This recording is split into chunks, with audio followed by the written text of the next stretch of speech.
Kerusakan lingkungan merupakan masalah yang sering terjadi, baik masa lalu, saat ini, maupun masa yang akan mendatang. Di mana kerusakan lingkungan sering terjadi di semua belahan dunia, baik luar negeri maupun di dalam negeri, yaitu negara kita sendiri, yaitu Indonesia. Kerusakan lingkungan ini terjadi akibat adanya aktivitas manusia, bencana alam, maupun perubahan iklim. Salah satu contoh dari kerusakan lingkungan adalah pencemaran udara, di mana menurut Noel dan Evers tahun 2000, 60% penyebab dari pencemaran udara adalah kendaraan bermotor, di mana kendaraan bermotor ini menghasilkan beberapa zat-zat yang sangat berbahaya, yaitu timbal, suspend particulate matter, oksida nitrogen, oksida sulfur, hidrokarbon, karbon monoksida, dan oksida fotokimia, yang merupakan zat emisi atau gas buang dari kendaraan bermotor yang sangat membahayakan bagi manusia, hewan, ataupun tumbuhan.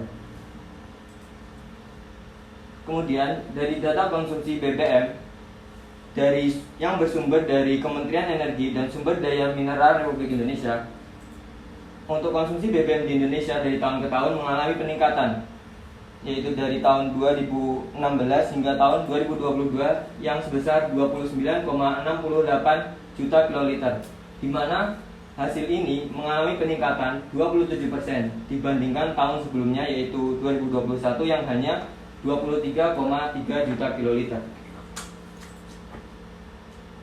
Kemudian hasil data konsumsi ini berbanding terbalik dengan data cadangan dari BBM yang ada di Indonesia pada tahun 2011 hingga tahun 2021, di mana pada tahun 2021 hanya sekitar 3,95 miliar barel yang ada untuk cadangan minyak di Indonesia. Hasil ini mengalami penurunan jauh dari 10 tahun sebelumnya, yaitu pada tahun 2011 yang hanya, di mana hasilnya itu 7,73 miliar barel untuk cadangan minyak di Indonesia. Dan diperkirakan untuk cadangan minyak yang ada di Indonesia ini hanya bertahan selama 8 tahun ke depan. Kemudian di Indonesia itu mengalami peningkatan dari kendaraan bermotor, yaitu untuk mobil mengalami peningkatan unit sebesar 17.168.862. Untuk kendaraan bus mengalami peningkatan sebesar 243.450, kendaraan truk sebesar 5.544.173, dan kendaraan motor yaitu sebesar 125.305.332. Sehingga dari total kendaraan bermotor yaitu ada 148.261.817 kendaraan bermotor yang saat ini berlalu lalang di Indonesia, dan seiring dengan perkembangan zaman mungkin akan terus mengalami pertambahan. Oleh karena itu, saya Faisal Ahmad Rusni di sini akan menyampaikan alternatif yang dapat dilakukan untuk mengurangi dampak kerusakan lingkungan, yaitu pencemaran udara dan dari penggunaan minyak bumi, minyak yang ada di Indonesia dengan penggunaan kendaraan listrik atau mobil listrik, yaitu penggunaan mobil listrik sebagai alternatif menarik demi kualitas lingkungan yang lebih baik. Sebelum itu, mari kita mengenal mengenai mobil listrik, di mana mobil listrik ini sebenarnya sudah ada sejak tahun 1832 yang ditemukan pertama kali oleh Robert Anderson, di mana mobil listrik merupakan kendaraan yang digerakkan dengan motor listrik dan mendapatkan pasokan sumber daya tenaga listrik dari baterai yang dapat diisi ulang. Perbedaan mobil listrik dengan mobil konvensional adalah di mana mobil konvensional menggunakan bahan bakar, yaitu energi panas, menjadi energi mekanik untuk menggerakkan mesin mobil. Sedangkan mobil listrik menggunakan energi listrik dari baterai menjadi energi mekanik.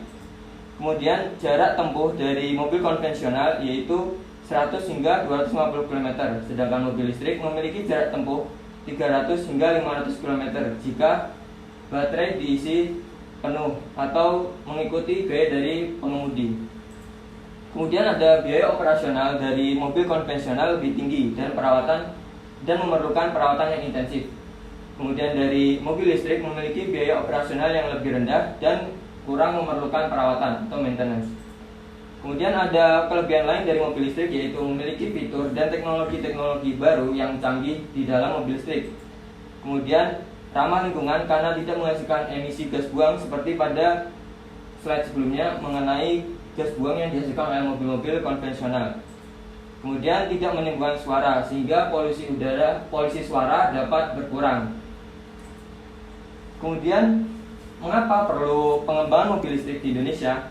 Menurut Kementerian Perindustrian, dalam Rencana Pengembangan Industri Nasional atau RIPIN, prioritas pengembangan industri otomotif pada periode 2020 hingga 2025 yaitu pengembangan kendaraan listrik termasuk komponen utamanya seperti baterai, mobil listrik, dan inverter, di mana perusahaan swasta maupun BUMN yang bergerak di bidang otomotif telah bekerja sama untuk mengembangkan mobil listrik di Indonesia, sehingga diperkirakan akan ada banyak kendaraan listrik yang bisa beroperasi di jalanan Indonesia pada tahun 2025 mengalami peningkatan sebesar 20% berdasarkan roadmap dari Rencana Pengembangan Industri Nasional, yaitu RIPIN.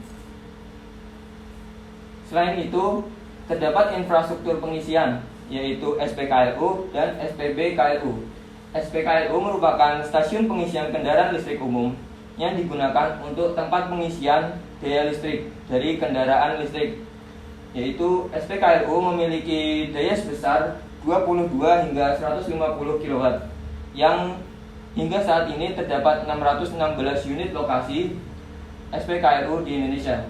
Kemudian untuk infrastruktur lain yaitu SPBKLU merupakan stasiun penukaran baterai kendaraan listrik umum yang digunakan untuk menukarkan baterai yang digunakan pada kendaraan listrik. SPBKLU hingga saat ini terdapat 1058 unit lokasi di Indonesia. Dari dua infrastruktur pengisian ini akan mengalami pertambahan penjumlahan dari unit dan dapat meningkatkan lapangan pekerjaan di Indonesia. Kemudian penggunaan mobil listrik juga lebih sehat. Dikatakan lebih sehat di sini dikarenakan mobil listrik merupakan solusi dari isu pencemaran lingkungan yang disebabkan oleh emisi karbon. Sehingga jika udara yang kian bersih, maka berbagai penyakit yang timbul akibat polusi juga turun drastis. Selanjutnya di sini maksud dari lupakan BBM merupakan langkah dari Kementerian SDM atau Energi dan Sumber Daya Mineral Indonesia turut mendukung ekosistem kendaraan listrik supaya bisa mengurangi impor BBM, khususnya gasolin pada tahun 2030. Bahkan pada tahun 2030 diharapkan Indonesia sudah ada 2 juta kendaraan listrik yang berlalu lalang di jalan raya. Kemudian yang terakhir ada energi terbarukan, di mana penggunaan mobil listrik ini menggunakan sumber energi terbarukan yaitu listrik, sehingga mengesampingkan penggunaan sumber daya yang tidak terbarukan yaitu minyak bumi yang lambat laun akan terus habis jika terus-menerus digunakan. Akan tetapi terdapat beberapa tantangan dari penggunaan mobil listrik ini. Salah satunya adalah dari segi biaya, di mana biaya operasional dari mobil listrik itu lebih rendah. Namun dari rendahnya biaya operasional ini, harga jual mobil listrik umumnya masih lebih tinggi daripada mobil konvensional. Hal ini bisa menjadi hambatan bagi konsumen yang mempertimbangkan untuk beralih ke mobil listrik, di mana harga dari mobil konvensional itu sekitar 100 hingga 600 juta, sedangkan mobil listrik ini dijual di pasaran dengan harga 500 juta hingga 3 miliar.